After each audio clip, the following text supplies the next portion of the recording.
The suburban mall is the symbol of America's love affair with shopping. This one in Virginia, 6,000 turned out to see the Prince and Princess tour a store and view a display of British goods. Penny's had bought $50 million worth for their 1,300 stores and were glad of the publicity as the security men walked the royal rolls towards the door. When they saw her, the crowds went wild. And there was executives stepping forward to greet her. The distant cheering rewarded with another wave. The first customer wouldn't be buying anything, but the staff were still beside themselves with excitement.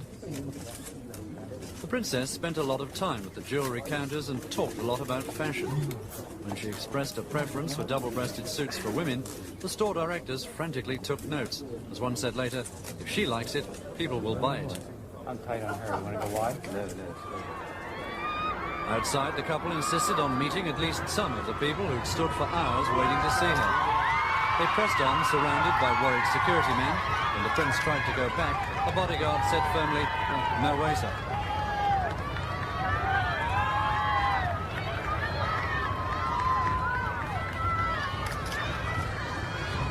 But some were luckier than others. By royal command, a giant security man took a rose proffered by a weeping woman in the crowd. He marched over and handed it to another security man inside the royal car. And was the lady overwhelmed? She certainly was. She fulfilled our dream. She grew up, married the prince. So that's what every little American girl thinks about.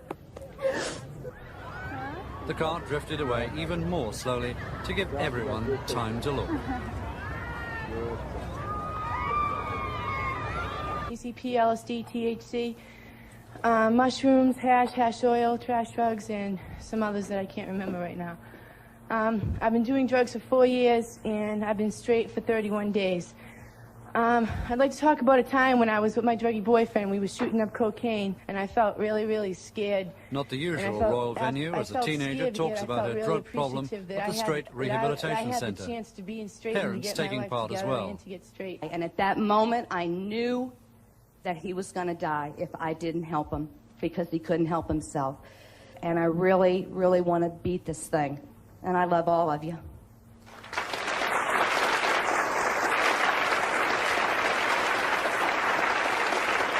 Her son eventually came forward to hug her, the first step on the road to recovery. I'm hurt. I'm scared. I've got more love now than I've ever had for you, Mom, and Tam. I'm not giving up, and I'll hang in there. I love you, Michelle. But if you just hang in there with them, I know they'll make it. I know they will. And I know that we'll beat this. We have to.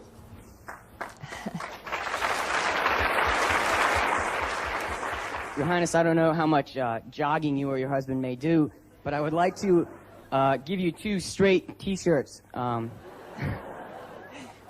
We had them at our marathon just recently, which was a fundraiser for the program, and I'd like to present them to you as a gift also. Ms. Reagan, we have 2 for you and your husband also. Once criticized for her lack of community involvement, Mrs. Reagan is now winning much praise for her anti-drug campaigning. She has successfully involved other first ladies and personalities, this, her latest ally, receiving a fond farewell at the end of the visit.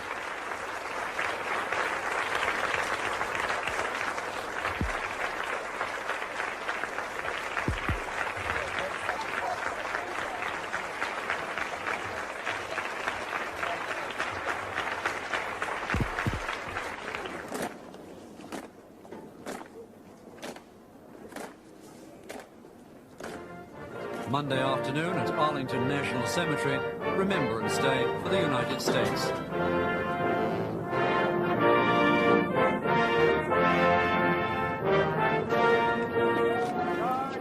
Buried here are presidents and politicians, heroes of war and terrorist attack, and hundreds of ordinary soldiers. Prince Charles, in naval uniform, came to honor the dead of both countries by placing a wreath at the memorial. At his speech in the White House, the prince had taken war and peace as a theme.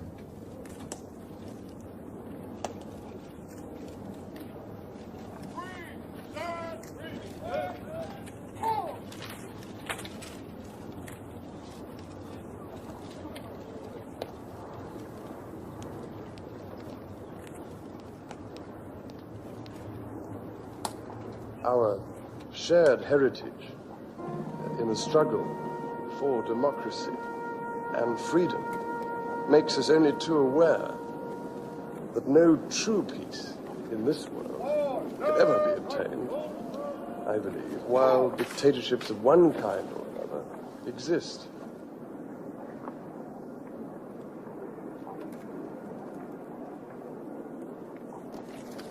Here again, large crowds had turned out to surround the cemetery to watch the Prince and Princess go by. The Princess escorted by the British Ambassador, Sir Oliver Wright, the couple pausing a moment to look back at the tomb.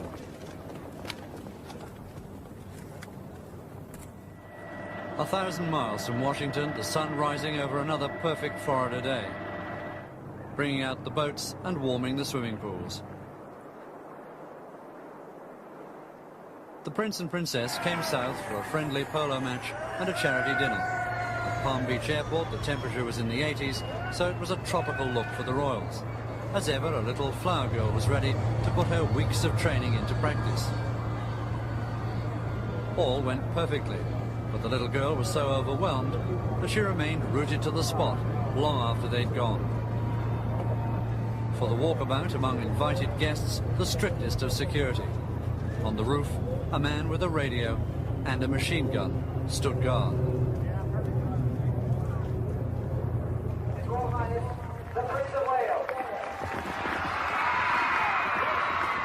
At the Palm Beach Polo Club, the Prince played for the home team. Last time he played here, he'd been affected by the heat, but today the breeze was cool, the play fast and furious. Overhead, a security nightmare, a small aircraft buzzing the ground carrying an IRA banner.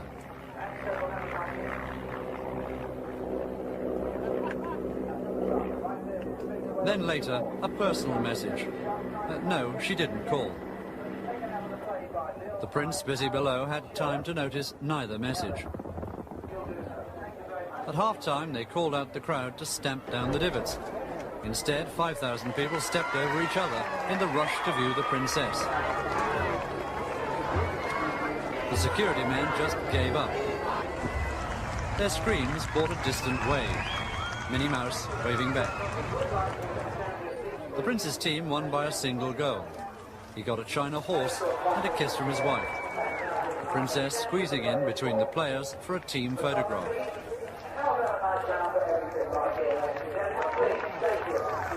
A perfect end to this last public engagement of the tour.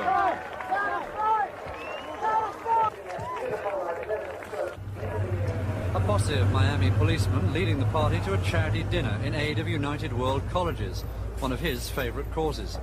The Princess stunning in a shimmering dress of red. As people yelled complimentary remarks from across the drive, the Prince managed to look graciously pleased. And there was Zsa Zsa Gabor, remarkable at 66. Joan Collins making her own regal entrance, complete with her brand new husband. Her reward, a photograph of one dynasty meeting another. Bob Hope provided the cabaret, Mrs. Hope in the audience. People had paid $5,000 a ticket to be here, $50,000 for a top table reception.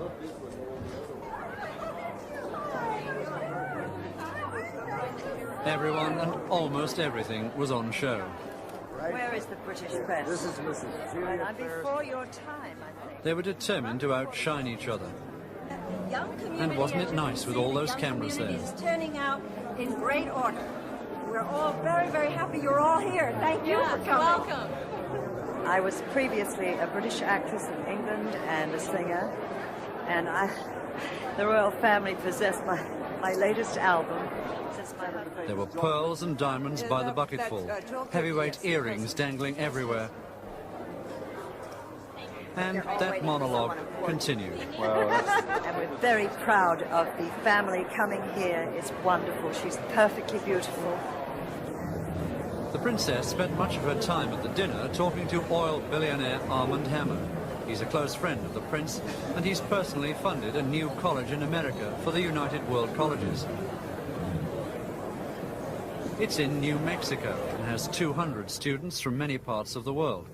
The Prince staunchly defended the 6 colleges from charges of elitism, and he praised their high academic standards in a rousing speech.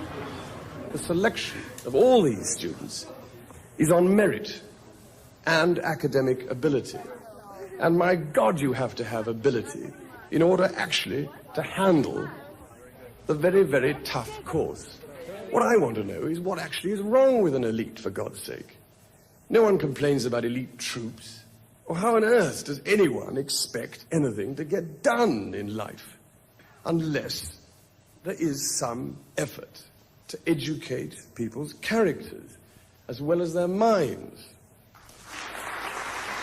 The princess, happy that for once on this tour, it was her husband sitting in the spotlight.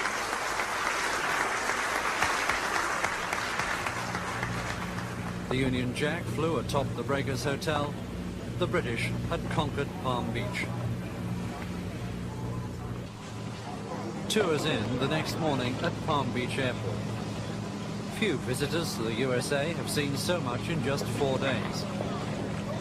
So many thank yous to give, so many memories of the people they'd met, and the enthusiastic welcome from the peoples of Washington and Florida. This long tour, which had started in Australia, was almost over. British royalty, with Americans reluctant to let them leave.